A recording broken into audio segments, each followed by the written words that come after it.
दोस्तों, स्वतंत्रता दिवस की 77वीं वर्षगांठ पर आप सभी को मेरे चैनल की तरफ से, हिमांशु क्लासेस की तरफ से बहुत बहुत बधाई, बहुत बहुत शुभकामनाएं। दोस्तों, जैसा कि आप सभी को यह उम्मीद था कि नियोजित शिक्षकों के मामले में, नियोजित शिक्षकों के राजकर्मी का दर्जा देने के मामले में आज इस स्वतंत्रता दिवस के शुभ अवसर पर माननीय मुख्यमंत्री के द्वारा कुछ घोषणाएं की जाएंगी, कुछ तोहफे दिए जाएंगे। देखिए, माननीय मुख्यमंत्री ने घोषणा की, तोहफा इसको नहीं कह सकते हैं, बहुत सारी घोषणाएं कर दी और इसको लेकर के बहुत सारे सवाल भी उत्पन्न हुए हैं। पहले हम लोग उनके द्वारा जो आज का जो अभिभाषण है उसमें मुख्य रूप से जो नियोजित शिक्षकों के मामले पर, जो आने वाले बीपीएससी टीआरई एग्जाम के ऊपर और साथ ही जो लंबे समय से ठंडे बस्ते में चला गया है दोस्तों, वो है प्रधान शिक्षक की बहाली। इस मामले पर भी हमारे माननीय मुख्यमंत्री ने कुछ बातें रखी हैं। उन बातों को पहले हम लोग सुन लेते हैं और उसके बाद इसकी समीक्षा करते हैं, क्योंकि इससे बहुत सारे प्रश्न बन रहे हैं और उन्हीं प्रश्नों को लेकर के मैं आज आपके बीच में उपस्थित हूं। चैनल पर नए हैं या अभी तक चैनल को सब्सक्राइब नहीं किया है तो चैनल को सब्सक्राइब कर लें, बेल आइकन को जरूर प्रेस करें ताकि आने वाले सभी वीडियोस का नोटिफिकेशन सबसे पहले आपको मिल सके। तो चलिए पहले उनके अभिभाषण को सुनते हैं। के लिए एक बात हम बता देना चाहते हैं, बाकी जितने भी टीचर हैं ये कौन किया था? ये हम ही लोग कर दिए थे, इसलिए कि हम बच्चियों को पढ़ाना चाहते थे तो हम ही ने कह दिया था कि पंचायती राज संस्थाओं से, नगर निकायों के माध्यम से बहाली हो जाएगी। अब वो करते थे, बहुत हुआ और उनके लिए सरकार पैसा ही देती है। आज 4000 से शुरू हुआ, कहां पहुंच गया? 40,000 से ऊपर भी पहुंच गया। तो सब किया गया है। अब कई जगह पर कुछ बोलते रहते हैं, हम तो भाई अब कई जगह कुछ लोगों को देखा गया, अब पढ़ाई वढ़ाई ठीक ढंग से कहीं कहीं जब नहीं हुई तो हमने कहा कि सबको देखिए कि काहे नहीं पढ़ा रहा, हम बच्चियों को सब जगह पढ़ाना चाहते हैं। तो इसी के लिए काम किया। तभी हमने तय किया कि जैसे पहले सब दिन सरकारी होता था, इस बार भी सरकारी तौर पर हम लोग इस काम को फिर कर देंगे, यानी पूरे तौर पर ये काम किया जा रहा है। तो आप समझ लीजिए कि ये जो किया गया है। अब बाकी जितने भी हैं तो इनके लिए भी हम लोग ध्यान दे रहे हैं। अब वो चिंता न करें, आज ही के दिन हम कह देते हैं कि ये बहाली हो जाने दीजिए और इसके बाद बाकी लोग भी हैं, उनके लिए भी, उनके हित में जो काम करने वाले हैं, बेहतर करने के लिए हम लोग कुछ काम कर देंगे कि सब सरकार से जुड़ जाएंगे। ये काम हम लोगों के मन में है, लेकिन पहले ये काम हो जाएगा और इसके बाद बाकी सब लोगों से बात करके, और अभी देखा जा रहा है और हम सबसे आग्रह करते हैं कि पढ़ाइए ठीक से। आज जो पढ़ाएंगे नहीं, और जब गायब रहेंगे तब कार्रवाई होगी। आप पढ़ाए रहिएगा तो सरकारी तौर पर भी आगे हम सोच करके करवाने के बारे में हम लोगों के दिमाग में बात है, वो सब करेंगे। तो दोस्तों, आपने सुना उनके अभिभाषण को, जो खास करके नियोजित शिक्षकों के मामले में उन्होंने कहा, प्रधान शिक्षक के मामले पर उन्होंने कहा और साथ ही साथ बीपीएससी एग्जामिनेशन पर भी उन्होंने एक बड़ा बयान दिया। अब देखिए इससे क्या क्या प्रश्न उठते हैं। सबसे बड़ी बात, नियोजित शिक्षकों को राजकर्मी का दर्जा दिया जाएगा माननीय मुख्यमंत्री के अनुसार, लेकिन कब दिया जाएगा? जब बीपीएससी का एग्जाम हो जाएगा। और बीपीएससी का एग्जाम कब होगा ये उन्होंने बताया, महीने के आखिरी तक। और प्रधान शिक्षक की बहाली पर भी उन्होंने कहा कि जो राजकर्मी का दर्जा मांग रहे हैं नियोजित शिक्षक, उनको तो उसमें 40,560 जो हैं उनके लिए तो व्यवस्था सरकार कर रही है। क्या? प्रधान शिक्षक की बहाली ला करके, उतना तो पहले ही उसमें से वो निकाल लेंगे। उन्होंने कुल संख्या भी नियोजित शिक्षकों को बताई है। अब देखिए यहां पर महत्वपूर्ण सवाल जो उत्पन्न होता है कि मैंने कुछ बातें, अगर आप लगातार मेरे चैनल पर बने हुए होंगे तो आप इन बातों को जरूर, मेरे जो मैं अभी कह रहा हूं उस पर जरूर मुहर लगाएंगे। मैं इसलिए कह रहा हूं कि मैंने ये बातें कही थी पहले भी कि जब तक बीपीएससी का एग्जाम नहीं होगा सरकार नियोजित शिक्षकों को राजकर्मी का दर्जा नहीं देगी, और आज माननीय मुख्यमंत्री ने इसकी घोषणा भी कर दी है। मैंने ये भी बातें कही थी कि प्रधान शिक्षक की जो बहाली है वो ठंडे बस्ते में नहीं गई है, वो होगी, उस पर भी उन्होंने अपडेट दे दिया। साथ ही साथ एक बड़ी बात यहां पर जो मैंने कही थी, अभी बोलना नहीं चाहिए लेकिन फिर भी मैं आपके बीच में जरूर रखना चाहूंगा कि मैंने कहा था कि नियोजित शिक्षकों को सरकार सेकेंडरी बनाना चाहती है, प्राइमरी बीपीएससी से बहाल शिक्षकों को रखना चाहती है, और आज के अभिभाषण से ये पूरी तरह से क्लियर हो गया।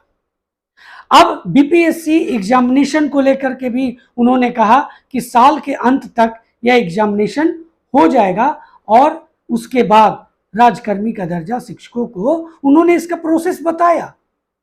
प्रोसेस बताया, एक ड्राफ्टिंग किया उन्होंने कि कब तक यह उम्मीद जताई जा सकती है। प्रश्न यह उठता है कि बीपीएससी का एग्जाम साल इस महीने के आखिरी में करने की बात आज माननीय मुख्यमंत्री ने भी कही है कि हो जाएगी। अब बताइए, एक तरफ सुप्रीम कोर्ट का ऑर्डर है और इस तरह की समस्या हो रही है, तो आखिर बीएड के अभ्यर्थी जो हैं उनका क्या होगा? दूसरा, नियोजित शिक्षकों को राजकर्मी का दर्जा के लिए अभी और कितना इंतजार करना पड़ेगा? और तीसरा, प्रधान शिक्षक की परीक्षा अब आखिर कब होगी? ये तीन महत्वपूर्ण सवाल है जिसकी चर्चा मैं आज आपके साथ करने जा रहा हूं। तो चलिए सबसे पहले बात करते हैं बीपीएससी एग्जामिनेशन को लेकर के, जो इस महीने के आखिरी में 24 से 26 तक होने जा रही है। 24, 25, 26 ये 3 डेट में ये एग्जामिनेशन लिया जाएगा। और इसमें सीधे सीधे आज माननीय मुख्यमंत्री ने क्लियर कर दिया कि ये एग्जामिनेशन महीने के अंतिम में होगा। अब देखिए, उनका अभिभाषण ऐसा नहीं है कि 15 दिन पहले लिखा गया होगा, जरूर 1 से 2 दिन पहले लिखा गया होगा, और ये बातें जरूर होगी उसमें कि जो माननीय सर्वोच्च न्यायालय है उसने रोक लगाई है कि बीएड के जो अभ्यर्थी हैं वो 1 to 5 के लिए एलिजिबल नहीं है। लेकिन जिस तरह से 1 से 2 दिन में जो ट्वीट आया है बीपीएससी के चेयरमैन साहब का, वो भी ये बातें क्लियर कर दिया, उन्होंने भी ये बातें साफ कर दी कि ये एग्जामिनेशन और ये जो रोक की बात है वो 2 अलग अलग मुद्दे हैं, और आज माननीय मुख्यमंत्री के द्वारा भी ये बातें साफ कर दी गई कि एग्जामिनेशन नहीं रुकेगा। तो बीएड वालों को क्या होगा, ये बड़ा प्रश्न है। अब बताइए, अब बीएड वाले क्या करें? वो परीक्षा देने जाएं, अगर दे भी देते हैं तो आगे मामला फंस सकता है, नहीं देंगे तो उनका जो, इसके लिए मैंने पिछले वीडियो में कहा था कि उनका जो आवेदन शुल्क है वो तो या तो चला गया, या अगर उसका डिमांड करें तो कैसे करें? अब एक ही उपाय है कि जैसा कि आप जान रहे हैं कि एनसीटीई के जो अध्यक्ष हैं उन्होंने भी कुछ बयान इस तरह का दिया है, उसको लेकर के भी जो बीएड अभ्यर्थी हैं वो मार्च कर रहे हैं। अब ये भविष्य के गर्भ में है कि अब क्या ये करेंगे, मैं तो अपनी तरफ से कुछ नहीं कर सकता। अब ये शायद कोर्ट के शरण में जाएं, कोर्ट से इस बहाली पर स्टे करवाएं, यही एक उपाय मुझे नजर आ रही है। नहीं तो ये जो एग्जाम है बीपीएससी के द्वारा जो लिया जाना है वो हो करके रहेगा, इसमें कोई शक नहीं है। दूसरा जो है नियोजित शिक्षकों का मामला, जिसमें राजकर्मी का दर्जा की बात उन्होंने कही कि आप मन लगा के पढ़ाइए, और मन लगा के पढ़ाइएगा तो हम आपको दे देंगे। आप नहीं बेहतर कर रहे थे, इसीलिए हमने इस तरह की व्यवस्था की, जो माननीय के पाठक के द्वारा जो इस समय जो अभियान चल रहा है, जो शिक्षा विभाग के अपर मुख्य सचिव हैं, उन्होंने क्लियर कर दिया आज माननीय मुख्यमंत्री ने कि मैंने इनको इसीलिए लगाया है कि आपको बेहतर कर सके, और आप बेहतर करिए। आपके बारे में सोचे रहे हैं, हम लोग बेहतर सोच रहे हैं, आपको भी सरकार से जोड़ दिया जाएगा। उन्होंने सीधे सीधे नहीं कहा कि राजकर्मी का दर्जा दे दिया जाएगा, उन्होंने सिर्फ यही कहा कि आपको भी सरकारी रूप में जोड़ दिया जाएगा। अब पता नहीं क्या इसमें शेड्यूल होगा, क्या प्लान है, ये तो आने वाला समय बताएगा। लेकिन कब मिलेगा, ये उन्होंने क्लियर किया कि बीपीएससी का एग्जाम हो जाने दीजिए, बहाली हो जाने दीजिए। अब इसमें हो सकता है लंबा समय लगे। अब लंबा समय ऐसा लग जाए, हो सकता है 4 से 5 महीने लग जाए इसमें बहाली में, इसमें कोई शक नहीं है। 4 से 5 महीने लगने में कोई परेशान, मतलब कोई भी इसमें दो राय नहीं है। तो आप समझिए कि लोकसभा इलेक्शन सामने आ जाएगा, तो कहीं ना कहीं ये समझ में आ रहा है कि 2025 के लिए एक ये चुनावी घोषणा पत्र का रूप धारण कर रही है नियोजित शिक्षकों का राजकर्मी का दर्जा। देखिए, ये बातें भी साफ है कि जब भी माननीय मुख्यमंत्री ने स्वतंत्रता दिवस के अवसर पर गांधी मैदान में अभिभाषण दिया है इस तरह की घोषणा को लेकर के, तो उसको उन्होंने पूरा किया है, इसमें कोई दो राय नहीं। अब तीसरी बात जो लगातार कई बार मुझसे भी पूछा गया, मेरे कमेंट बॉक्स में लगातार आप लोगों ने ये मैसेज किया कि प्रधान शिक्षक की परीक्षा का कुछ अपडेट दीजिए, पर मैं वास्तविकता ये कह रहा हूं कि मेरे पास कुछ भी अपडेट नहीं था, इसलिए मैं उस पर कुछ भी आपको रिप्लाई नहीं कर पाता था।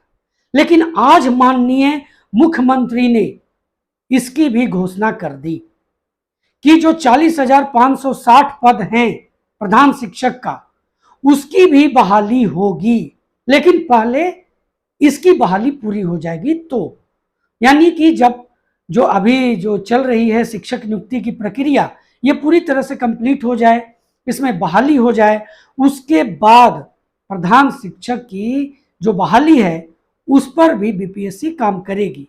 लेकिन मैं आपको क्लियर कर दूं, इसमें भी कम से कम अभी आपको 1 साल इंतजार करना पड़ेगा, कोई दो राय नहीं है। तो दोस्तों, ये कुछ महत्वपूर्ण जो सवाल थे उसका जो मैं आंसर कर सका अपने इस चैनल के द्वारा, अपने इस वीडियो के द्वारा, वो जितना भी मुझे समझ में आया मैंने आपके बीच में रखा। उम्मीद है आपको यह वीडियो काफ़ी अच्छा लगा होगा। दोस्तों, अगर अच्छा लगा होगा तो लाइक करना बिल्कुल भी ना भूलें, चैनल पर नए हैं तो सब्सक्राइब भी कर लेंगे। तो दोस्तों, मिलते हैं अगले वीडियो में, तब तक के लिए जय हिंद।